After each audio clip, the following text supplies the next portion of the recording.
Welcome to another virtual edition of Twos in Training, sponsored by Blue Chip Farms. I'm Jamie McDonald, and tonight we'll be catching up with Noel Daley. In 2019, he gave up everything to go back home to start a new stable in Australia. Fast forward to 2020, and he's back in North America. Stay tuned to check out his contenders for the 2020 season.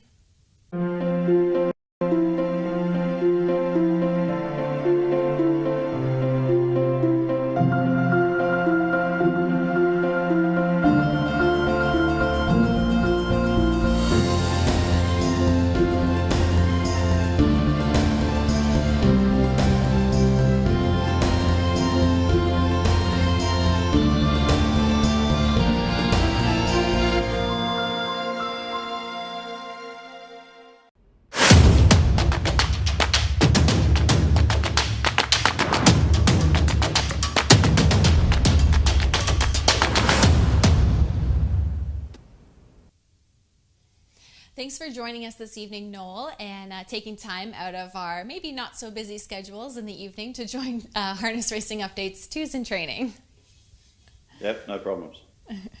We're going to talk about, COVID. How has that affected your training or your life so far? I know you've got a little bit of homeschooling to do with your son. Yeah, it made things a bit different. That was a bit of a nightmare for the first week or so, but we've got that squared away. Then the barn, it's just, at first, everyone had a different opinion on how long it was going to last, the lockdown. I'd sort of decided pretty early that it was going to be the middle of May, and I was pretty happy with my call all the way, but I think now it looks like even that's an early call, so goodness knows, We keep the wheels turning over without really knowing when the hell we're going to start. Everyone has a different opinion about it. We're just going to wait till our governor decides that there's a day, because the Meadowlands has a pretty good protocol that they've given him to work with as far as making it pretty safe for us to start again. So we just hopefully we can get going here shortly. Absolutely. I think everyone's in the same boat there, just ready to go and waiting for that okay. How has the kind of slowdown in racing or the stoppage in racing affected your training in the barn? The 2-year-olds, obviously it hadn't affected them at all up to now. And I've got 21 horses there and 12 of them are 2-year-olds. So, those ones we weren't expecting to be going anywhere, and I'm never the first one out there with my 2-year-olds anyhow. I did have a handful of unraced 3-year-olds that I was given, which were all ready to start like a couple of weeks ago. So we had backed off and all this that happened. I wasn't putting any really quick miles into them. We got a little more excited there last Saturday and, went a few quicker miles, but just so if all of a sudden some miracle happens on the opens, we're going to be good to go. But they've had a lot of work. One of my older horses, a horse I brought over here with me, it's actually done him a favour because, he'd started to get a little silly and lose a bit of weight and whatever. The time off's actually been really good for him. So, there's pluses and minuses to it, and we're definitely ready to get going again. Yeah, as I said, I think everyone's in the same boat. And speaking of ready to get going and building on your career that you've had so far, let's take a look at your numbers to date. You've had over 14,000 starts and over 2,500 wins, over 60 million in purse earnings. That's quite a career to look at those numbers. Yeah, no, it's pretty, I'm not one to look them up, but that's pretty good to look at that. It's a pretty good accomplishment. No, things have been good to us, with no complaints. That's always good, and there's always ups and downs in racing, and you kind of had a whirlwind the last year and a half, a little bit in your life.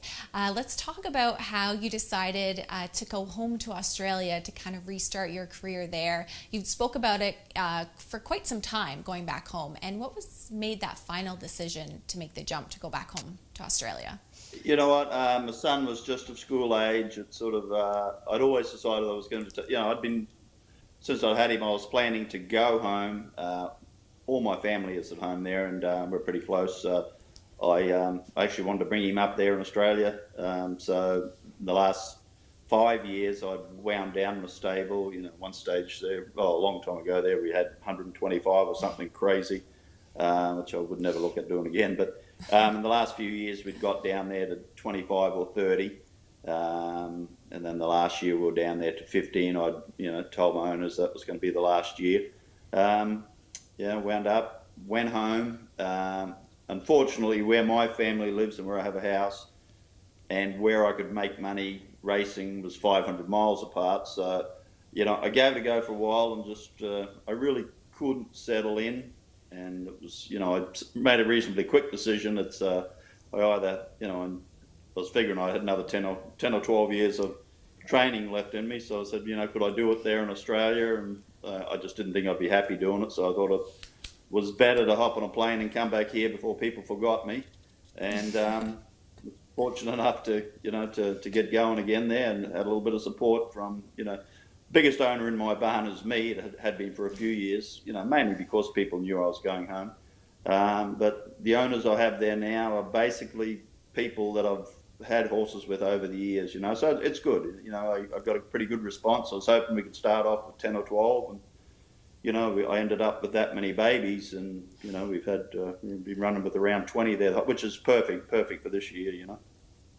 And when you were home last year, what was the best part about being home? Obviously, you said your family was around you, so yeah, we got to go and see them, get up and see them a few times. But and it was different, and caught up with a lot of people I hadn't seen. Look, so basically I've been here 30 years, but I really, I was too used to the racing style here, and having my babies ready at a certain time of year, and maybe if I'd have stayed around a bit longer and given it a go, I could have got used to it again. But as I say, the lifestyle here with the horses, it just suited me better. Yeah, adapting to the industry, even though it's the same industry, it can be very different on different continents. Oh, absolutely. They are doing more younger racing there now. They're breeding. Pacing wise, their breeds, as you've seen with the ones that have come over here and be very good, the pacers, the breed is, so much American influence there now. The Campbell lines have been unbelievable down there. Trotters are still a generation behind, but now they're opened up to with the transported semen and whatever. They can breed to the best trotters there now. Their broodmares are still, as I say, they're a generation behind. But pacing wise, the North American racing it exists. A lot of the tracks would have trouble existing if they didn't have all the imports they get. So. And what do you think your biggest takeaway from the experience of going back home and coming back would be? It gave me a new lease of life into doing it. I was so keen. I was still deciding to do it, and my son had a couple of weeks off school there. I jumped on a plane and came to Kentucky, and right around the sale time, and I knew straight away that this is where I wanted to be. So that was probably the best thing. I got it out of my system. I'm glad I went, because I'd been thinking about it for a long time. I came to America for 6 months and stayed 29 years. So I was ready to give it a go at home. But I still think at the end of the day, in another 10 or 12 years, I'll probably finish up over there. That's where a family in my house and that is. But for the time being, I'm very happy to be back. What was one of the biggest challenges coming back here to North America? Restarting your stable once again here. Yeah, well, I'd sold, given away. I didn't even have a screw item a name here. Starting from scratch is, it's expensive, but it was good too in a way too. You cleaned house. Before I went, getting rid of what I had, you realise how much money you'd blown.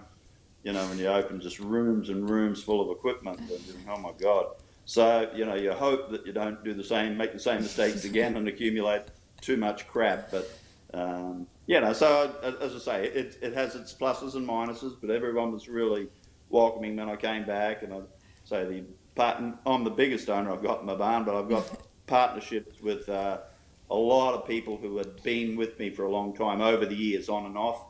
And jump back in to come in partnership with me. So that was really good, And that's great to hear, they jump back in, and they obviously have a great relationship with yourself from many years of working together. And how was it going back to those sales, like you mentioned, Kentucky in the fall, to get, a jump on the young horses for this year? Yeah, no, that's great. I've been very fortunate. I was very fortuitous there. I think it's probably 12 years ago now. I was approached by a Finnish guy named Marty Alasapala in Lexington. He and his partners, he approached me if I'd take a yearling for them, which I did, fortunately. I got to strike up a great relationship with Marty. That particular filly they gave me, we ended up winning a Breeders' Crown with an impressive camp. She was a very well bred filly, but she stood like a duck. That they thought that Marty, as I've learnt over the years, he was just a genius at picking out babies and what horses could overcome faults and whatever. And he's kept me alive in the game for the last decade. Being that I'm the main owner, I have I'm not buying horses for trophies. They've got to be able to pay their way, and I can't buy six-figure yearlings. So he has such a great knowledge of, his specialty is buying the fourth or fifth foal out of a well-bred mare that's done nothing, produced nothing, and people usually cross them off the list.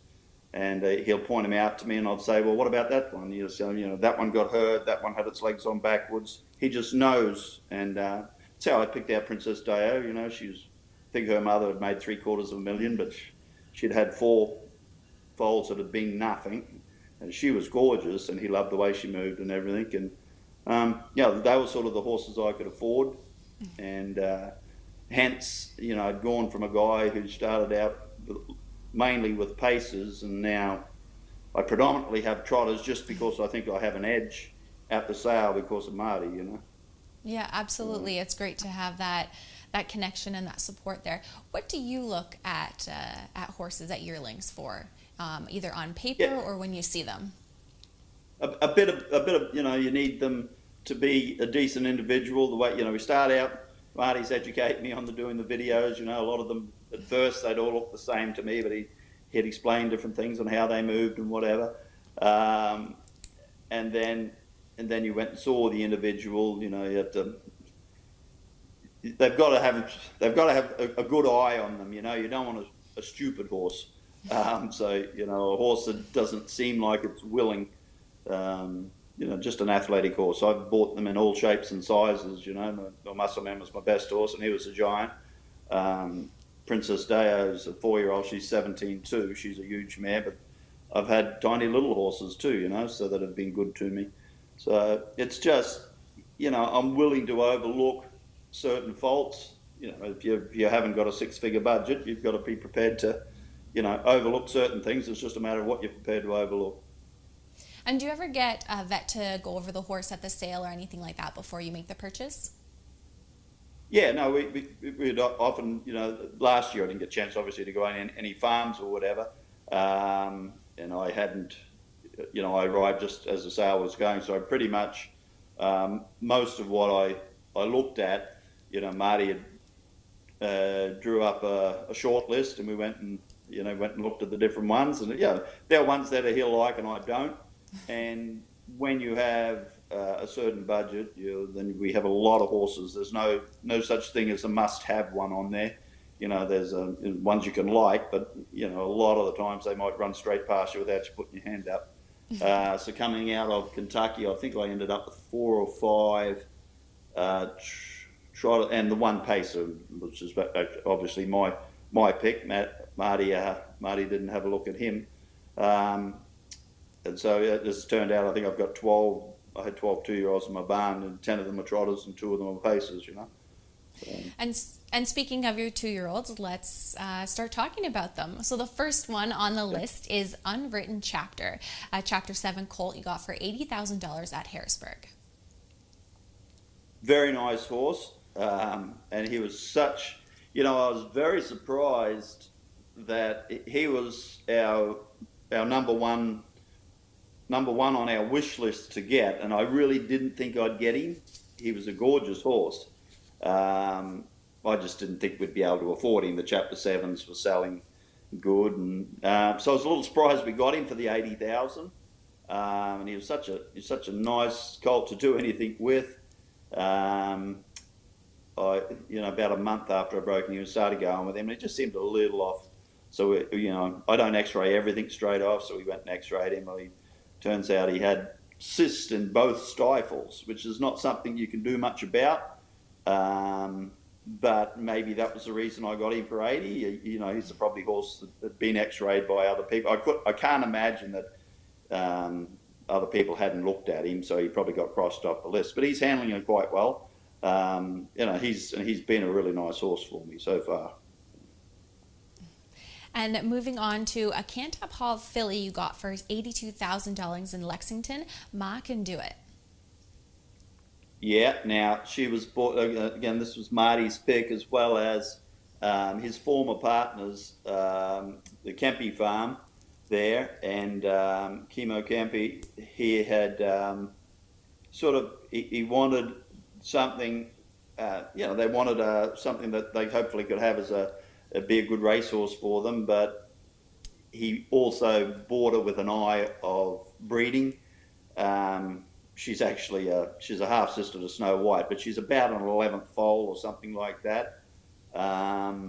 Immature sort of filly. I absolutely loved her breaking her in the first 2 months there, but she just, of all the yearlings I had, she didn't look great.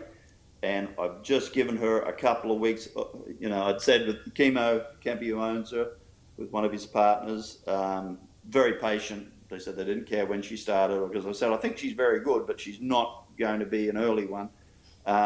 So we always directed her that, she won't, if everything goes well, we never planned on hitting the track with her till September anyhow, so she'll have a lightened 2-year-old season if everything's all right with her, and bring her back for next year. I do think she's very nice, but she just wasn't going to be an early one.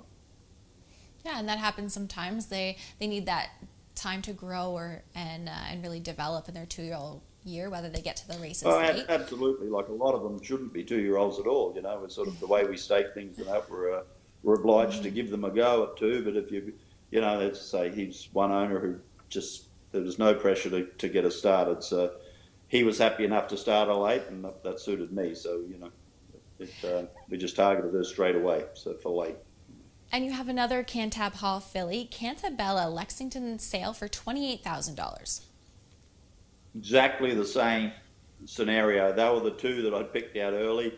I own this one myself, bought it myself, but had Caviar Farms came in with me, and she's she was a big, growthy filly. Goes really nicely, but same deal. She'll be August before I could have her there earlier, but I just don't think that's the right thing for her. A couple of these things their target, if they're good enough, is the Goldsmith Made there at the end of the year. That's their big one. We'll hopefully get them started and pick up some races, get them into Lexington, and then roll on for the last part of the year. And moving on to another story, another filly here for $30,000 at Lexington, Credit Winner. Yeah, now this is a Marty special. She's again, she was his favourite pick for Lexington. And by favourite pick, I mean out of ones that we thought we could possibly buy. A little filly, but just a sweet moving thing and great attitude. Same deal, like the mare had been a very good race mare, very well bred. The mother, I think the farm that got her there came around and paid good money for her, but the first 3 or 4 out of the mare had been no good.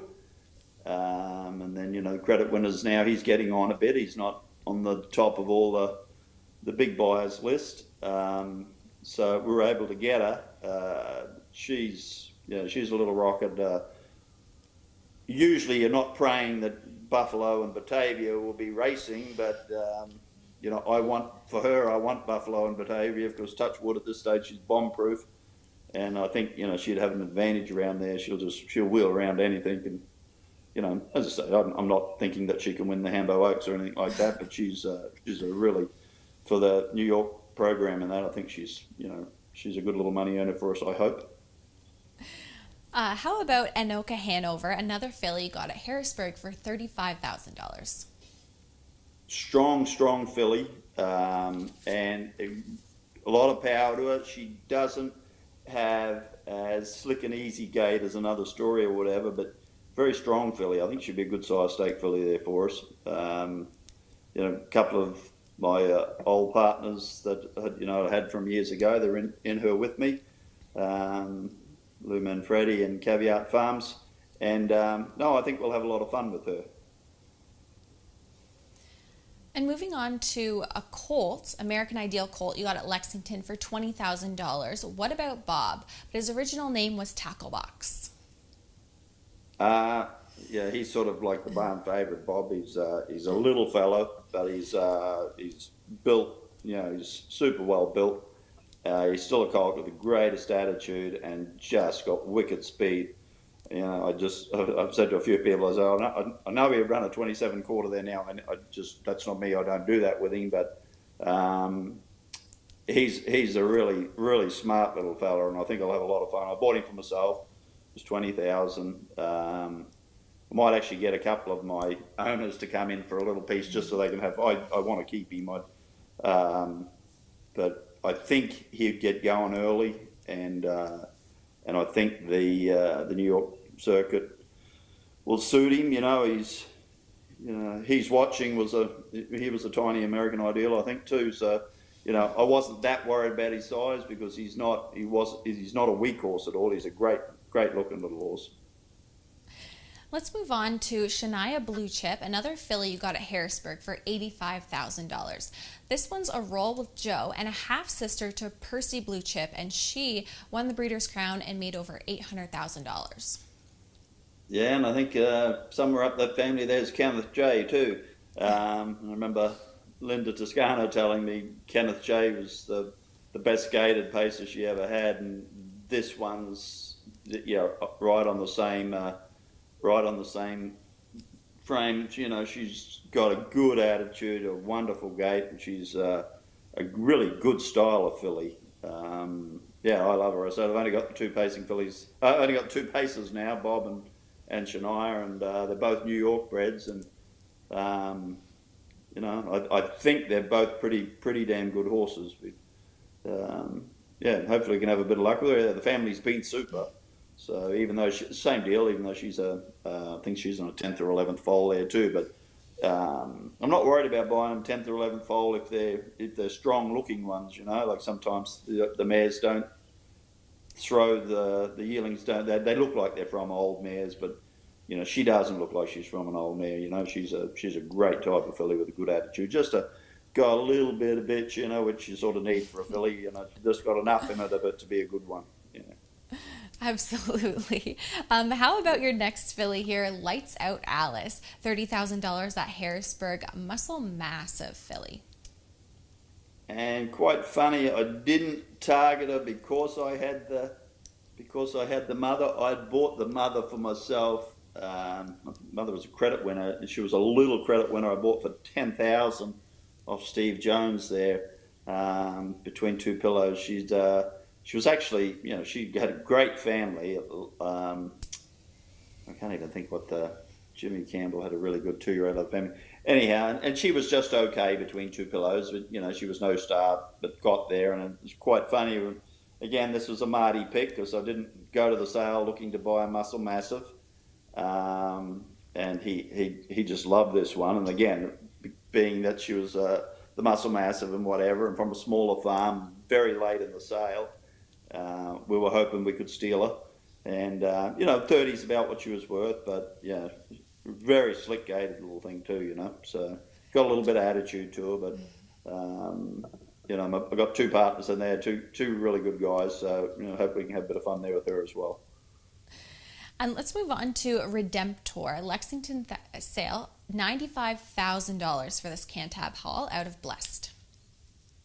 Yeah, so his mother, she's either a 4 or a half sister to Muscle Mass and Muscle Massive, so he's bred really well. The mother, I don't even think she raced, and this fella was a pit pony. He was very small, but Marty was one he really eyed off. He does his measuring things and whatever, and he promised me if this horse was going to grow more than any other horse that he'd ever seen. So, and he was a slick-coated little fellow, as you can see in the video there. Got a lot of attitude to him, but goes really well. He's fortunate enough to still be a colt. You know, if he he's been very borderline some mornings, but he's still a colt at the moment. And got a whole group of guys there, all laid out stables, some finished guys that I've had a lot of fun with over the years, Joe Sabrocco, John Federa and whatever, but the whole group of us are in him. So, you know, I think we can have a bit of fun with him. He's grown, like he's getting up to be like a medium-sized horse there now. And he's minding his manners now. He just, you know, he has his moments, but he seems to have enough talent. And the last 2-year-old we're going to bring up is Hurricane Blues. However, you just got this Trixton one. Yeah, just Gates Brunet, he sort of sent me a couple over the years. I think Bill Augustine owns this one, so I've only had her a week. Big, good-looking Trixton filly. I think she is a homebred, so we've only trained her the once. So I don't know a heap about her. She was fine. She got around. You know, Gates said he didn't think she was any superstar, but he thought she had a good enough attitude and gait to be decent. So that's I don't have any throwaways there, which is good. The ones, you know, we've only got the 12 of them there. I've got a couple others that I own there. But, you know, I think they're all going to get there, which is the main thing. Absolutely. And you talked a little bit about her before, but let's go in a bit more detail about Princess Deo. You bought for $47,000 as a yearling for yourself, and made over $300,000 as a 3-year-old. Yeah, as a 2-year-old, she made the $300,000 there for me. Yeah, I bought another one. That was another Marty special. She was a beautiful filly, like a great big filly, but beautiful. And her mother had been a very good mare for Tron Smedjhammer. But the first 4 were nothing out of the mare. But I went and saw her. It's funny, she had all the jaw wide up. I don't know if she'd done something. She had steel all in her mouth at the sales, but big, imposing filly. Always had a lot of attitude, and all the way along at 2 training down, you know, Marty would call once a month. He'd just see how everything was going. And I said, I've got a sneaky suspicion she's very good, but she'll go one way or the other. And no, she did a very good job for us. She made just under $300,000 as 2. I left her here. She didn't have such a good year there at 3 most of the year. You know, as I say, she's a filly with a lot of attitude. I don't know. She might have had some hormonal problems there during the year. I was fortunate enough to get her back right at the end of the year and was able to rescue her from being a brood mare. She came out and she was really good for me the 2 starts. And she's been nothing but great training down. She just, you know, I know it's a lot to say, but it won't shock me if she trots a 50 or even a sub-50 mile. If she keeps her head together and gets a good day in Lexington, you know, I can race her with no shoes. That's, you know, I did it with her as a 2-year-old. And just, you know, she's a very 17 too. She's a huge mare, but she's all in proportion. You know, she's not a big heavy mare or whatever. And so far she's, you know, been. She's got a paddock buddy in the Batters Delight gelding I brought over from Australia with me. So they go everywhere together, and she seems to be enjoying life at the moment, which is the key with her. You know, if her attitude's good, then she'll be good. And you spoke about racing with and without shoes. What is that decision for you? Why would you decide to race her with or without shoes? They definitely, well, not all of them can handle it, and a lot of people will sort of are not that keen to do it with 2-year-olds, and I understand it. There's a lot of smart people who won't do it. I did it with her in Lexington at 2 and at Poconos. If they can go that way, they're just quicker. A perfect example of me, that I said earlier, that the first horse Marty Alasapala ever gave me, Impressive Kemp. Only reason I won a Breeders' Crown with her was the Breeders' Crown that year was Poconos, and I could pull all the shoes. And you know, because she had a days there where she had a good head on her, the filly, and a good style of filly, but very crooked. There's nothing you could do about her, shoeing wise or whatever. We were fortunate enough to strike. That was the year they had the Breeders' Crown at Poconos. I could pull all the shoes, and she had a good day. Ronnie Pierce came up with a pearler of a drive. Like at Poconos, you usually want to sit up close. He just sat second last and was second last most of the way and swooped him and win by 3. She was a perfect example. She could handle trotting without shoes on the right track, and she was just better. She didn't hit as bad, you know. Yeah. Absolutely. So we'll wrap up the racehorses here, and we'll be back after this quick commercial break to talk about a little bit more.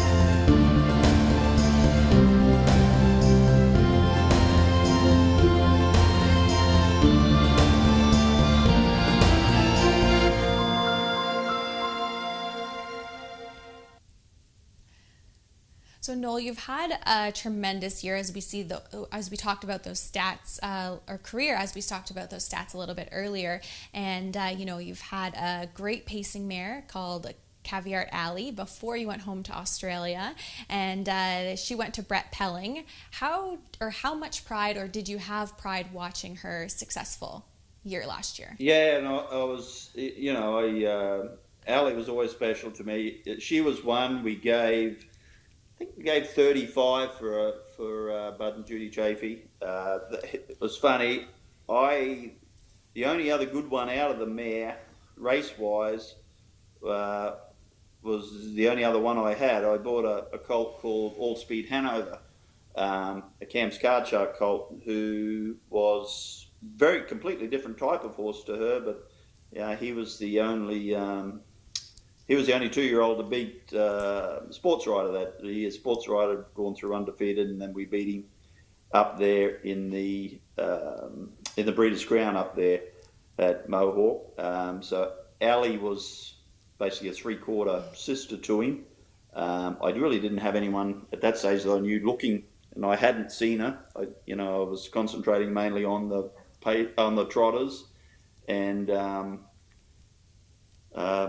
Buck and Judy actually gave me a little list of ones to go and have a look at. We went and had a look at it, and she was a really good style of mare. She just stood a little funny on one knee, but for a bettor's delight, she had a bit of size and good style of mare. And she was a very late foal. I think she was a June foal, Allie. And I never have my horses ready early, and I never have them really prepped to make a statement when they're coming out as in their qualifiers or whatever. We usually race in quiet. I think the first time I took her to the Meadowlands, she rattled off a 25 3/4 as a 2-year-old there.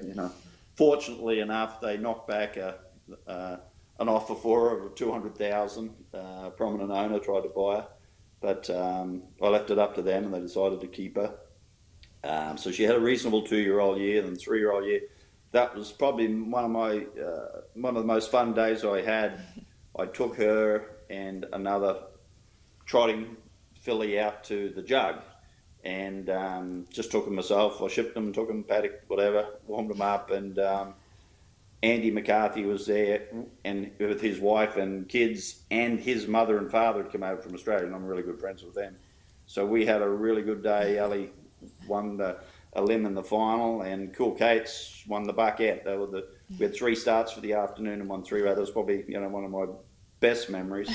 So always thought that she, her 5, she'd come back. Form was good again. She ran into Shartin all year. Shartin was great, just couldn't beat her, but still had a great year. So I think we ran second in the Breeders' Crown at 3 and 4 with her, I believe. And then I gave it to Brett. That was my biggest regret about going home, was giving her up, because I did think her 5-year-old year, I thought she was just, as I say, she was a June foal, and such a great type of mare. Like, when you've got a mare and your biggest concern is keeping the weight off them, that's a good thing, So, the different ones she had battles with at 3 and 4, there was a group at 3 there, even the filly, I can't think of the name now, that Brian Brown had that beat her in the Breeders' Crown.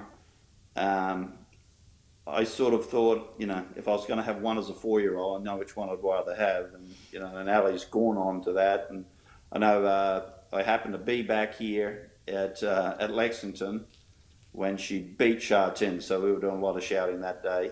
She finally got to beat her. So I remember halfway through the year, I used to talk to Andy on the phone. I'd actually said, he'd tried every way to beat Chartin, and then one day he actually ran third instead of second to her, and I said to him, you need to settle for second here. I said, you keep trying to beat her, you're going to start running thirds and fourths. And little did I know, so I think Chartin, something happened to her there. She got sick and missed a couple of races, and then Ali came out and showed that she could beat her in Lexington. It was great. I was there for that day. That was great for Buck and Judy, and and got to beat her again. So that's. I know Judy was half thinking of breeding her this year, and there were different people giving their opinions on Facebook, and I don't get on Facebook much, but I had to chip in. I said, you need to give her one more go, because I think if she doesn't beat Chartin, she can still make 400,000 or 500,000 for the year. And if she can beat Chartin, she can make 800,000 or 900,000 for the year. She's got a very good head on her, Ali, great attitude, and as I say, her biggest problem was keeping weight off her. So that's a good problem to have. Yeah, I get a lot of fun watching her. You mentioned a couple times that she was a late foal. For you, is there a big difference between an early and a late foal? It depends on them, You probably try not to race them quite as much at 2, but there she was. She was a June foal, but we were qualifying on the Meadowlands, and that's half the time I miss that. I just never seem to be ready with those ones. I don't push them too early, so you don't know. They're all different. But I think she was a June 3 or something like that foal, but it's never bothered her. And one horse that you've brought up as well this evening is Mr. Muscleman. He's in the Hall of Fame and resides at Kentucky Horse Park. So you have gone to visit him. Does he remember you when you go over? Yeah, I think so. He was a life changer for us. He was. I didn't buy him as. I think I've had 8 millionaires I've trained over the years. The dearest one cost me 60 or 65,000. I think was My Little Dragon. She was 60 or 65, but this horse was a $2,000 baby. I didn't buy him for $2,000. I think John Wagner bought him for $2,000. He was at the Lexington sales straight after 9/11. So he went through as a $2,000. It's probably the second year Adam Junior and Senior were in the racing game. They'd dipped their toes in the water and taken a piece of a couple of racehorses there with me, and then they decided Adam had done very well with the business deal, and he decided to get into some babies or some younger horses, and someone mentioned this horse. You wouldn't believe it. He'd had one start as a 2-year-old. At that stage, he was second in a maiden at Rosecroft. Pretty good maiden. So I went and drove him up at Sill Kings. Sill had him for John Wagner up there, up in the hills there in Pennsylvania. I went and drove him on the little track there, and to Adam's credit, we gave him 165,000 for him after being beaten in a maiden at Rosecroft. But I think it worked out a pretty good deal for everyone. John had paid 2,000 for him. He wanted 150, and he wanted 15 for Sill for doing the work. So we, I think it worked out pretty good for everybody. Like John didn't have him. Probably the best thing that ever happened to him, John having paid 2,000 for him, was cheapen his staking. The only thing he had of note at 2, was the Bluegrass, I think, at Lexington. He just had the one race there. He didn't race both weeks. And I got to turn him out at Dunroben Farm there, and for a couple of months, he ended his 2-year-old year early. After me torturing him, I think at that stage I'd never had a baby trotter, a young trotter. The only trotter I'd ever had at that stage, I think, was a 15,000 claimer. So Muscleman was a complete learning experience. We did everything wrong, and he overcome us. I brought him down. Chuck Sylvester owned the farm Magical Acres at that time, and I'd go out and train muscle men. If he'd do something wrong, I'd get my boots and walk over to Chuck's barn and show him something. He'd say, "Do this, go back, I'll try something else." And but I raced him at freehold. I did everything wrong with him, and he just overcame us. He was just too good for us. So, no, he was a great horse, and he just got, he was a big. I could see why he would have been cheap. He's a big growthy. Would have been a big growthy yearling, a big lean fella. He's a magnificent horse. He was a massive horse, just got bigger and bigger, and he looks. I'll give them their credit. At the horse park, we go and see him every year. He looks $1 million. He's 20 now. I think he's 20. So Wow. Yeah, pretty cool horse.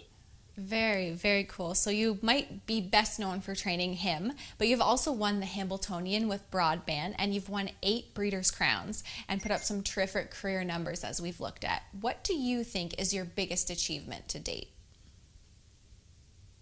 This horse was a lot of fun. And again, he was a $20,000 baby, and I take no credit for him.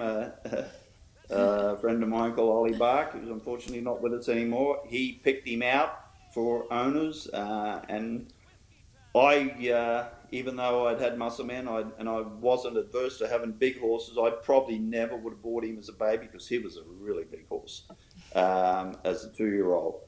But from day one, he was bomb-proof. I remember saying to Ollie, I said, we can... we might not have the greatest horse, but I said, he'll just do nothing wrong. This horse, I said, he'll make us a lot of money for that reason. And he wasn't a superstar Broadband, but he was a very good 2-year-old. Like something happened. We didn't know. He got real lame there late in his 2-year-old year, and we couldn't work. We'd X-rayed his hind leg. We couldn't work it out. He was sore. They never saw anything, and then they thought it was pus pocket. So I raced him in the elimination. I remember warming him up in the elimination of the Breeders' Crown at Poconos, and I warmed him up. He was terrible. And Jackie Moe had come down because he'd driven him for me in a race in Canada. He'd flown down especially to drive him. And I said to Jack, he's going out. I said, listen, score him down. If you don't like him, just bring him back. I said, he's pretty... which was a silly thing to say. Jack had just flown down. You knew he was going to drive him no matter what. And I think Jimmy Tachter, he had a couple in the race, and I think he'd seen him warm up and just assumed he wasn't going to get around there because Marcus Johansson, he was driving the other one of Jimmy's, and they sort of, Broadband got behind the gate, scooted out of there, and Marcus sort of attacked him thinking he'd make a break, and Broadband run off in his elimination of the Breeders' Crown at 2, and then I took him home, and then on the Monday morning I said, we're going to X-ray him again. He's still sore, and sure enough, he had a fracture of a hind coffin bone. So I remember calling Irv Miller, who man of many missions, he'd run 4th, and I said, make sure you drop that horse in. I said, my fellow, I'm not going to enter him. And lo and behold, man of many missions come out and won the Breeders' Crown at 2. So that was good for I hit Irv up the following year at Kentucky, and he shouted a group of us out to dinner. I'm tipping that he put that on Man of Many Missions bill, because we had Ollie Bark was with us, and I think 10 of us were there. We drank 14 bottles of wine, so we had a really good night. But he come back at 3 Broadband, and he wasn't the best, but he was a bomb-proof horse, and he had a perfect prep coming into the Hambletonian.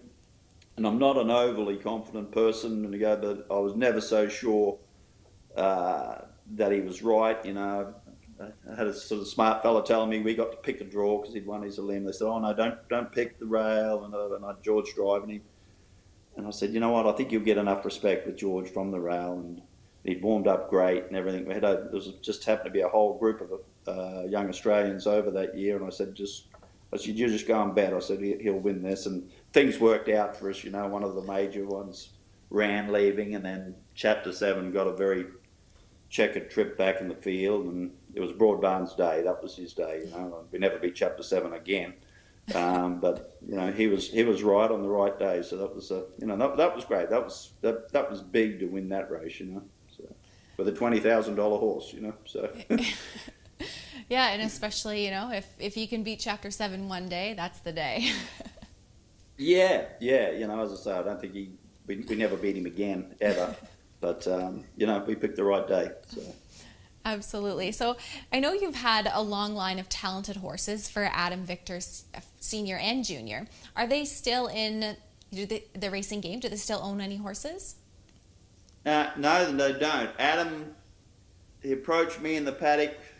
When I first gone out on my own, I probably had 7 or 8 horses, and he'd said his father had been in the business, and he just wanted to get in for his son, who was then 11 years old, and so I don't know if you knew Adam, but I had Adam dressed in those Carhartt overalls and whatever. I'm talking to him, and he told me. I asked him what he did. I was paddocking my own horse there because it was just starting out, and he asked him what he did. He said he built power plants, and to me he looked like a construction worker. After he asked to come and see the barn. And anyhow, after a while, when he came and saw me at the barn, it sort of worked out he was more than the construction worker. But he, to his credit, they got into the game, and I just put him in partnerships with a few other people, thinking, he doesn't know a lot. We'll just, and he came in partnerships with a couple of horses early there. And, within a year, probably within 2 years anyhow, he went from not having a horse. We were fortunate enough, probably within that 2-year period, we bought Mr. Muscleman, so he was a life changer for all of us. And within 2 or 3 years, I went from having a barn of 8 to having 128, and 100 of them were Adams. They were just boots and all, and we had a lot of fun over those years. He was obviously our greatest one, but I got to buy My Little Dragon for him. I think I gave, she was the dearest millionaire that I'd bought. I gave 60 or 65 for her, and she was unbeaten at 2. She was a great old mare. She won 2.3 million. But over the years, then when Adam Jr. got to be in his early 20s, he got transferred to England, and Adam Sr. sort of lost interest in the game, and we slowly wound up everything. Now it's a lot of fun. I remember to watch foals out of the mares that we had, Stay Hungry out of My Little Dragon, and then Cedar Dove, her first foal won a Breeders' Crown, and it's funny to watch. And the funniest thing was about the last mare that Adam might have sold was Fireworks Hanover, a mare that I bought for him as a yearling. We'd given 100,000 for it. She only had 5 starts. She won 3. She had broken knees all the time, but she ended up being a little broodmare gem for us. Like the first foal we bred out of her was Explosive Matter, and the last foal we bred out of her when Adam was getting out of the game, I put her in foal to Chapter 7, and Adam sold her for not very much money, and sure enough, she was in foal with Woodside Charm, who came out with the unbeaten 2-year-old of her year. She was just a freak. That was, so it was pretty cool to watch those mares and their foals go on. If Adam had stayed in the game, what we would have had. But I still enjoy watching the different ones that whose mothers I'd trained. Yeah, it's definitely, one of those things that you can watch from afar or right up close, and it's great to have those successful partnerships like you've had. Let's get into some of our viewer questions that have been emailed in. These questions are sponsored by Blue Chip Farms, and the first one that we have comes from Myron Bell. Asks, we know Mr. Muscleman had already been gelded when you purchased him as a 2-year-old campaign for Adam Victor Sr. and Jr. If you would have trained him from the beginning and he had not been gelded, would he have been a great stallion? Why or why not? You know what? Yeah, it's hard to say. I mean, when he finished up Muscleman, you wouldn't have got a better style of horse. So he's a giant of horse, but his biggest attribute was his guts. He had his knees were shot his whole life, and he with the size of him, he just overcame it. Would he have been as brave, as tenacious if he had still been a colt? Not sure. The geldings seemed to handle the pain a little better. Yeah, he's a great horse. To this day, he's the best one I'll ever train for sure. But would he have been the same as a colt? I don't know. And would he have got to race at 4 and 5? His 5-year-old year was probably his best year. He was just unbeatable then. So I don't know, Myron. I couldn't really tell you about one, but he was sure a lot of fun to have. So. And our next question comes from Robert Pisa. It says, I have watched harness racing for over 40 plus years, and I would say Mr. Musselman is one of the greatest trotters of all time, if not the best. Why did he have to retire at the age of 7 since he was a gelding? It seems like he still was a top trotter.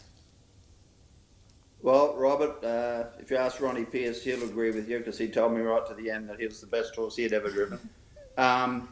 We got to go to the elite lot with him, which was a lot of fun, but it was the end of him. He'd go on the 2 trips there, and he just had so much. He should have won it. He just had so much bad luck. He drew 6, which is a bit of a problem in the first heat. He used to race with 2 head poles. He was only allowed racing 1 there. I picked the wrong side. I think I put it on the inside, and he ran off the track and just made the final. He ran 3rd. Drew 6 again, but Ronnie just gunned him out. We changed the head pole. Ronnie gunned him out and down the road. But the horse who beat him sat on his back, had drawn the rail in the first heat and drew the rail again. French horse sat on him and beat him. We brought him home. He got to race 1 more time at the Meadowlands, and he won it. And we just couldn't keep him together after that.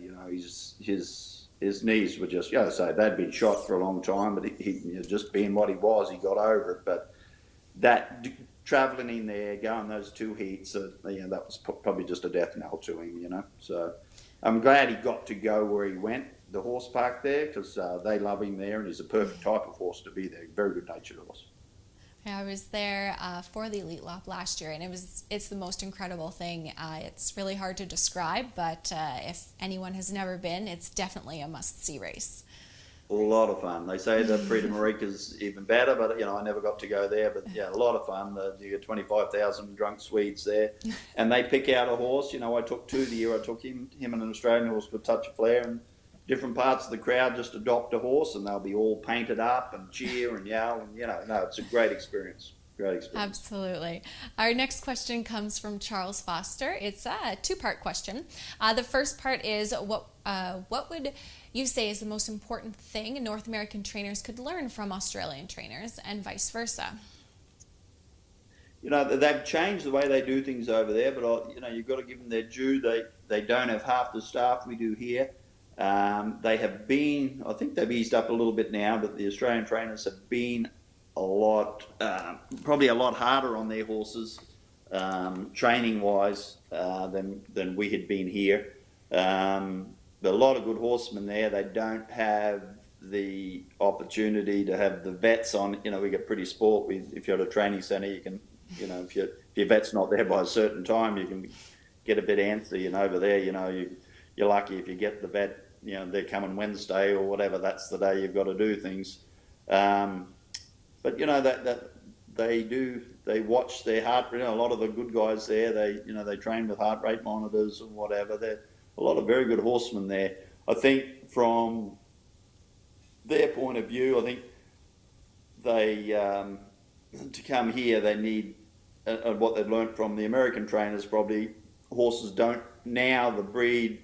It's not as tough as it was because they're faster, but they can't cop the work that they used to. They're a different breed. They're a different breed of horse. It'll be interesting to see, the greatest trainer down there in the last decade, Mark Purden, I believe, he's thinking of coming here next year, and be interesting to see how he goes here. Because he's had a lot of champion horses there. So. Yeah, and the second part to Charles Foster's question was, when you were in Australia, how did you adjust to having to train without Lasix? Yeah, you can train on Lasix there, but you can't race on Lasix. So the ones that were bleeding or you thought were bleeding, you could train on it, and just so they weren't bleeding during the week as well. And you just people have got to learn not to be quite as aggressive with them training wise, and that they can't they can't train hard all the time and race hard if they're bleeders. It's just a lot of I think that's why a lot of the ones that come here do so well. They're probably horses that have been bleeding and whatever, and they're able to use Lasix over here. But it is what it is. You just got to get used to it over there. They've got to be on top of everything there. But you can train on it. You just can't race on it. So. Okay. Our next question comes from Debbie Little, and she asks, because of the coronavirus, is it even more important to provide footage of your 2-year-olds in training to your owners? Yeah, I'm not the greatest communicator in the world, but I'm very fortunate. I got Vicky Wright. She's a great photographer or whatever. She's worked for me for years as a caretaker.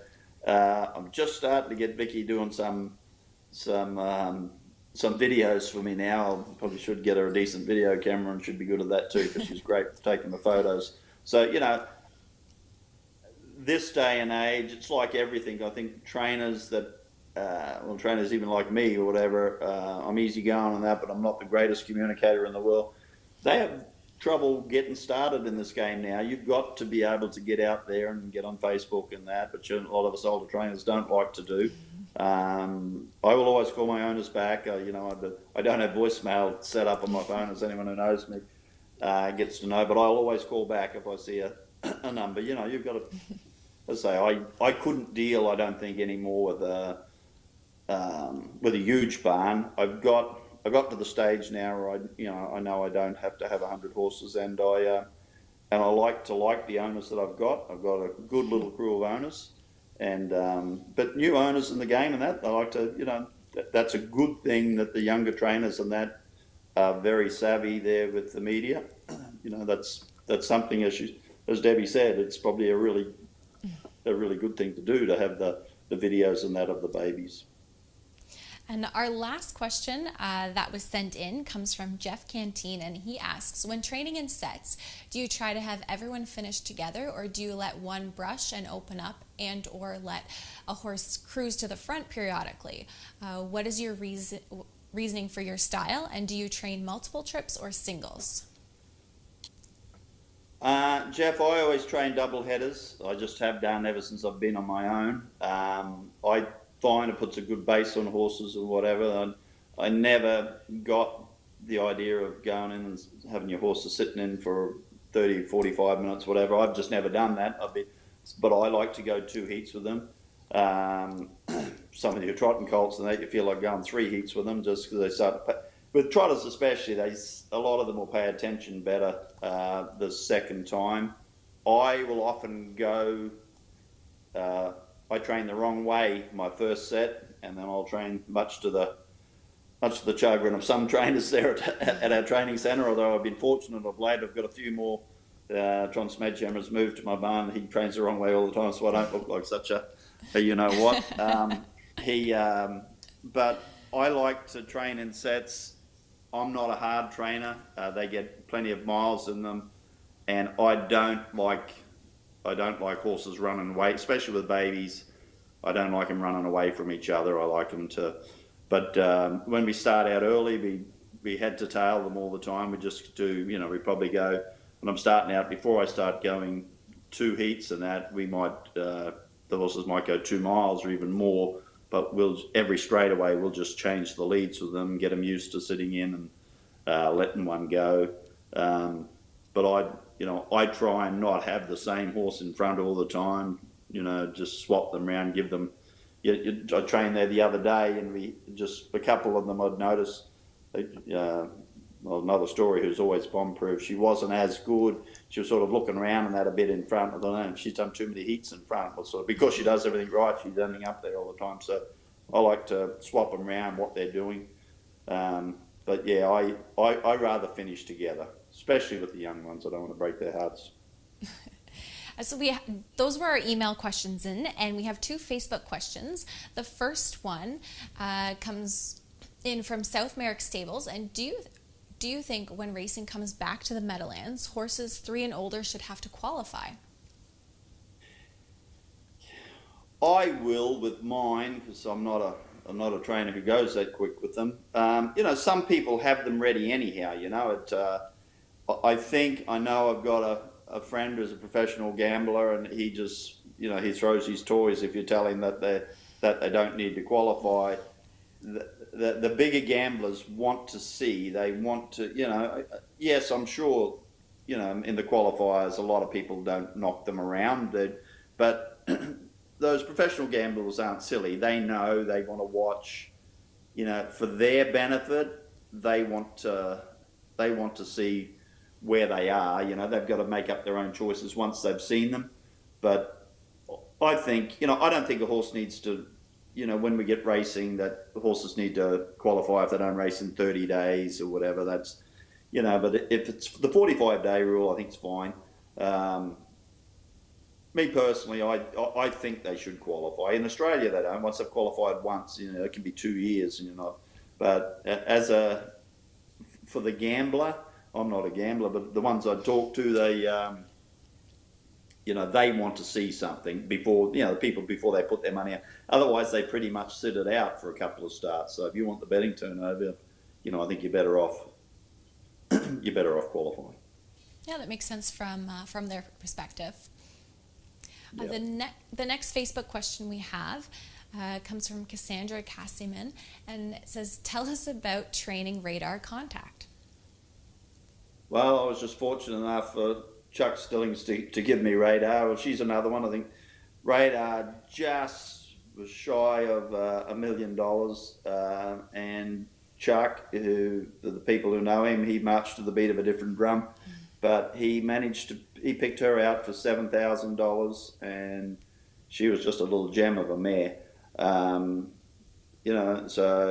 I didn't have to do much. Whenever I got her, it was usually, Chuck had her ready to go and whatever would send her. We just had to keep it ticking over. She was a lot of fun to have, that mare.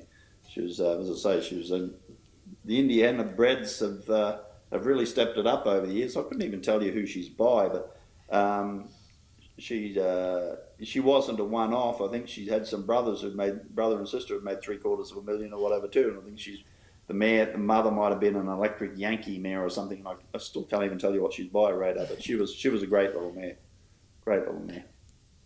Well, thank you so much for joining us here this evening on Twos and Trainings on the Harness Racing Update. And we have a new edition coming out tomorrow. So tomorrow on HRU, we have columns, latest horses to qualify for the Elite Lop, a grassroots perspective of Sabrina Shaw profiled, and a story about the 75th anniversary of VE Day and what harness racing looked like in Europe at that time. So don't forget to subscribe to our YouTube channel, The Harness Racing Update. And once again, thank you, Noel, for joining us on Twos and Training. Thanks, Jamie. Harness Racing Update is the sport's most comprehensive and trusted news source and the fastest growing publication in the game. HRU has you covered with award-winning features and commentary from some of the sport's best writers. Stellar photography, race news, results, entries, handicapping, and video replays. The industry's most comprehensive sales results and harness racing's best reader feedback section. And it's all delivered free of charge to your email box multiple times each week. See why HRU is the most trusted news source of the sport's most important people from all facets of the industry. Subscribe today for free. To subscribe, just go to harnessracingupdate.com and then click subscribe for free.